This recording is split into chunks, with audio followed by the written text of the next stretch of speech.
Are you attempting to use the bathroom? Emily's voice sliced through the air, tinged with disdain. Dirty old people are banned from using it. We use that toilet too, you know. If you guys use it, our brand new toilet will get dirty immediately, won't it? Wilson added, his tone clipped and dismissive. Sorry, but you'll have to make do with peeing in the bushes outside. Oh, and don't do it in the garden, okay? If you dirty our precious home even a little, I'll never forgive you both, Emily continued, her words dripping with contempt.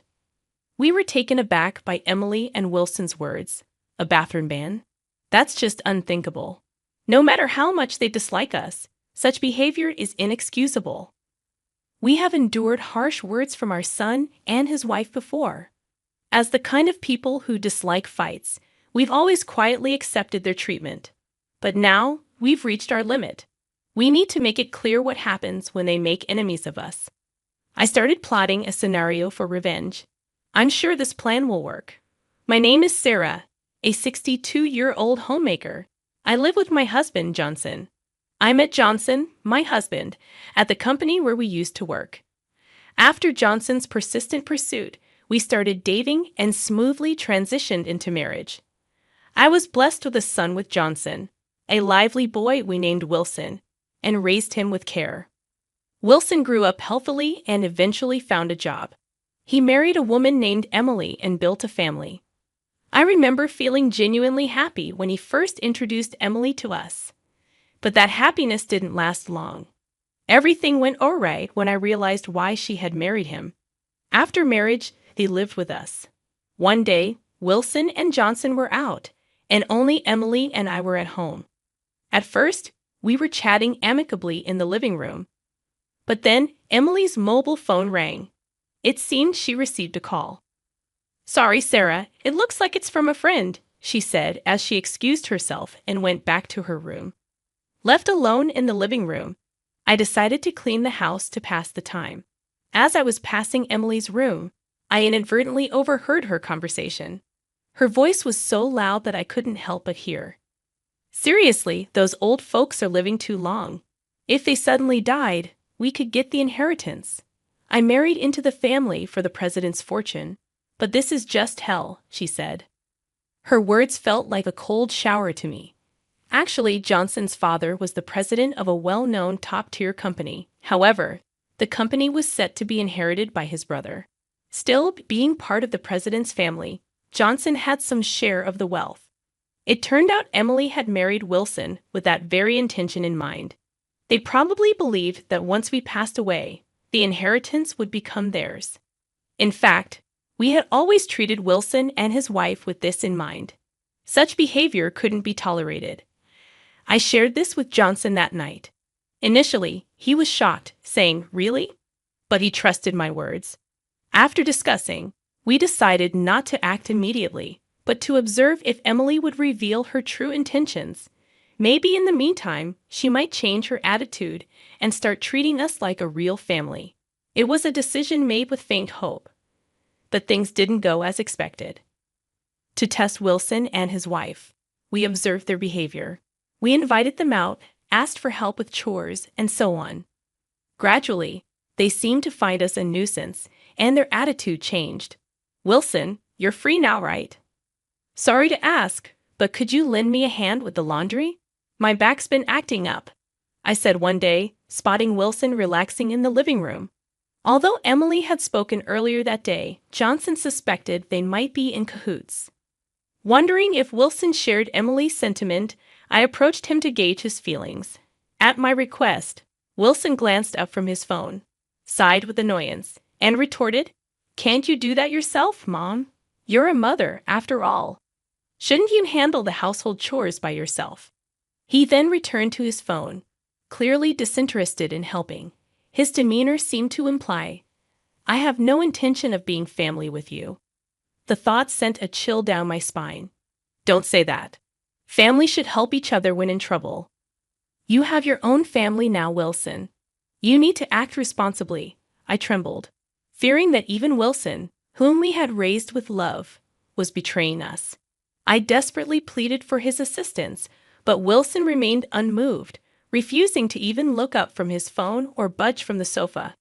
His unwillingness to help was evident. Persisting in my request, he let out a heavy sigh and continued, "Enough is enough. Yes, you're my mother, but that doesn't give you the right to be selfish. I have a wife, Emily, and I need to work for her. I'm already exhausted every day. And now you're asking me to do chores too. That's cruel. Don't ask us to do such things anymore. We are essentially strangers." His words pierced deeply into my heart, confirming my fears. Both Wilson and Emily seemed to be eyeing Johnson's inheritance, indifferent to us as long as they received it. This betrayal from family deeply wounded me, yet we couldn't foresee something even worse. I immediately informed Johnson about Wilson's possible intent for the inheritance, a notion he seemed already convinced of. I nodded in agreement, acknowledging the distortion that had seeped into our family dynamics. Wilson and his wife had made the decision to move out, and when they broached the topic, a sense of relief washed over us. Living with them had become unbearable, and sharing the same roof had become distressing. They expressed their desire to reside in a new single-family home, a venture that required a considerable amount of financial resources. To expedite their relocation, we decided to extend financial assistance. "Dad, Mom, thanks," they expressed gratitude, but beneath their words lay an underlying meaning that tempered our joy. As the construction of their new house concluded, the day of their departure arrived. Packing their belongings, they bid farewell to our home. A week later, we visited their new abode with a housewarming gift, a gesture tinged with reluctance on my part. Recalling my father-in-law's teachings on maintaining decorum, I resolved to endure the visit. "Nice house, isn't it?" "Smells like new construction," I remarked, attempting to mask my discomfort. Their home surpassed our expectations in its beauty, a testament to the investment poured into it. As we exchanged pleasantries in the living room, an urge to use the restroom overcame me. "Where's the bathroom? May I use it?" I inquired innocently. Their response was astonishing. "Wait, are you trying to use the bathroom? Dirty old people are banned from using it. We use that toilet too, you know. If you use it, our brand new toilet will get dirty immediately, won't it?" Wilson's words stung, followed by his wife's admonition to make do with outdoor options, lest we soil their precious home. Their callousness left me reeling. Despite their disdain, they were once family, but in that moment, they seemed like strangers devoid of familial affection. It was then that I resolved to seek revenge, to bring them to ruin. Exchanging glances with Johnson, who mirrored my shock, it became clear that we were not wanted there. Having fulfilled our obligation with the housewarming gift, there was no reason to prolong our stay. If they were determined to treat us with such disdain, then our presence was indeed a burden. It was time to depart, to leave behind a household that no longer welcomed us. I had expected an unwelcoming atmosphere, but being told we were banned from using the toilet and directed to the bushes was a blow too harsh to bear. "Yeah, leave right now. We don't want this house getting old and musty because of some old people. Don't stay any longer than necessary." Wilson's words echoed with disdain, stripping away the familial bond I once cherished. I'd grapple with these conflicting emotions later. For now, the priority was to depart. "Don't come over unless absolutely necessary. We've got your gift, so you're of no use to us now. Maybe see you at the baby shower, but that's it." Emily's demand for our departure was laced with greed, a stark contrast to her insistence on receiving gifts despite wanting us gone. Though giving them gifts felt burdensome, we possessed the means to keep the peace, and I reluctantly accepted. "Then let's sever ties. If you despise us so much, it must be hard to continue as a family, right?" I proposed, eager to distance ourselves from their toxicity. Emily readily agreed, perhaps unaware of the consequences. Gathering our belongings, we left Wilson's house, their lack of farewell signaling the beginning of our retaliation. Back home, I shared our revenge plan with Johnson, who found it intriguing and joined in wholeheartedly. As spouses, we had become mirrors of each other, united in our pursuit of retribution. We busied ourselves with preparations, eagerly anticipating the moment they would face the consequences of their actions. About a week passed, our lives calm and undisturbed by Wilson and his wife. However, I sensed a disruption looming on the horizon, and sure enough, the phone rang. Johnson and I exchanged knowing glances as I answered, putting Wilson on speaker. "Hello, Wilson. What's up? Did something happen?" I inquired, surprised by his casual tone despite the recent altercation. Wilson sounded cornered and desperate. His words disjointed as he pleaded for assistance. It was clear something had gone awry, and while I couldn't comprehend the specifics, I was ready to navigate the fallout. I had meticulously orchestrated this revenge, anticipating the repercussions Wilson might face.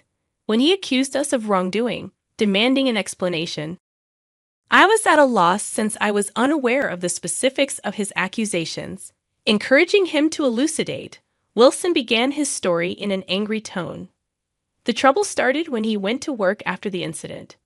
While working, Wilson noticed an unusual change in the way his colleagues treated him.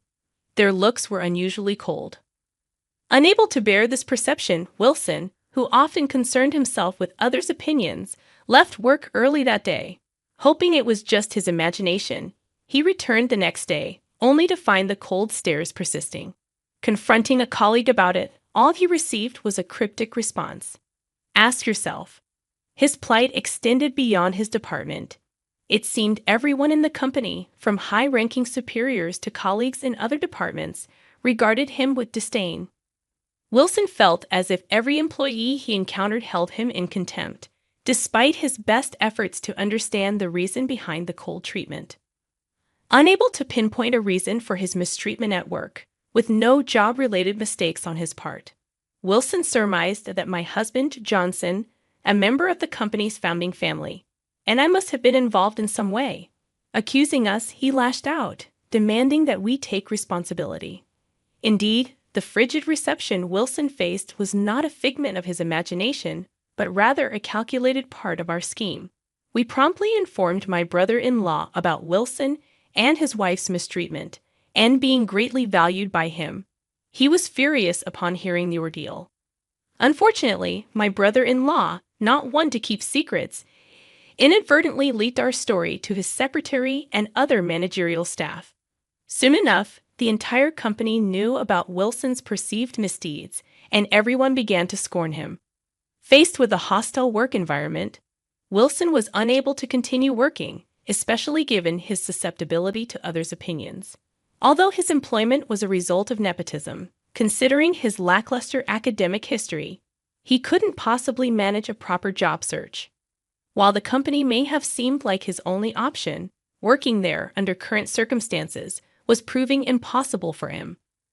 Wilson pleaded for us to intervene and rectify the situation. "I can't work under these conditions you caused, right?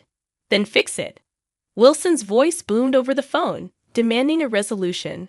But I harbored no intention of forgiveness. "We've disowned you, remember? Why seek help now?" "That was all Emily's doing," I retorted sharply.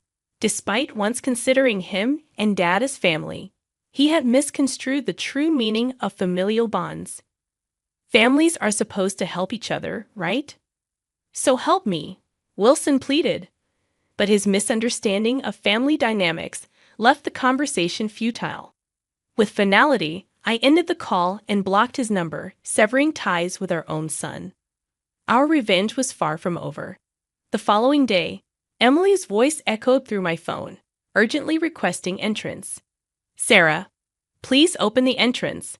I have something to discuss, including about Wilson. Let me in quickly," she implored. However, our former home was no longer our abode. We had sold the house we shared with them, moving to a new, grander single-family home, chosen with a subtle hint of competition. Confounded by our dissownment, Emily persisted, oblivious to its implications. "Then where are you? Things are terrible here. If we don't know where you are, how can we receive the inheritance?" "Tell me your current address," she pressed on, failing to grasp the gravity of our decision. "Emily, you can no longer receive any inheritance. We've disowned you, remember? We're no longer family. Why would we give an inheritance to someone who's not family? I explained patiently, astonished by her lack of comprehension. Her response was startling. I didn't know that's a real problem. If we can't get the inheritance, let's forget about the dissoundment, okay? We're still family, right? Her self-centeredness bordered on absurdity, proposing that we cohabitate for financial gain. It was clear her motives were driven solely by the prospect of inheritance, disregarding past grievances. However, her proposition to live together, despite once driving us away, underscored her insatiable greed. Restarting life with them was out of the question, as their intentions remained tainted by selfish desires. I pondered whether Emily truly comprehended the gravity of our dissoundment. Could she not grasp such a fundamental concept? Sorry, but we'll have to decline. From now on, please don't contact us. We've disowned you, so we're no longer family, and non-family members won't inherit anything. Please understand and give up, I asserted firmly. However, Emily persisted, pleading for forgiveness, clinging to a glimmer of hope. Yet my decision, and likely Johnson's as well, remained resolute. I ended the call with finality and promptly blocked her number, ensuring she couldn't reach us again. With that, we had completed the dissoundment, severing ties cleanly and definitively. A sense of relief washed over us, lifting the weight of an unpleasant connection. Subsequently, I heard through acquaintances and my brother-in-law that Wilson and Emily's relationship deteriorated rapidly. They engaged in incessant fights over inheritance and employment, ultimately leading to a divorce. Amid bitter arguments over alimony and property division, they resorted to legal proceedings. Following the divorce, Emily sought refuge in her parents' home, hoping for acceptance. However, their reaction was far from welcoming. They were furious and promptly ejected her from their midst. Wilson, having resigned from his job, struggled to secure new employment, now laboring tirelessly in part-time roles to make ends meet. Meanwhile, Johnson and I basked in a peaceful and contented life, freed from the burdens of the Wilson affair. With newfound freedom, we began planning a trip, extending an invitation to my brother-in-law and his wife as a token of appreciation for their support and collaboration in our revenge scheme. As we meticulously planned our vacation, we reflected on the profound lesson ingrained by Wilson and Emily's actions. Family transcends blood ties and entails unwavering support and solidarity in times of need. Their disregard for even their own kin underscored this lesson, leaving an indelible mark on us.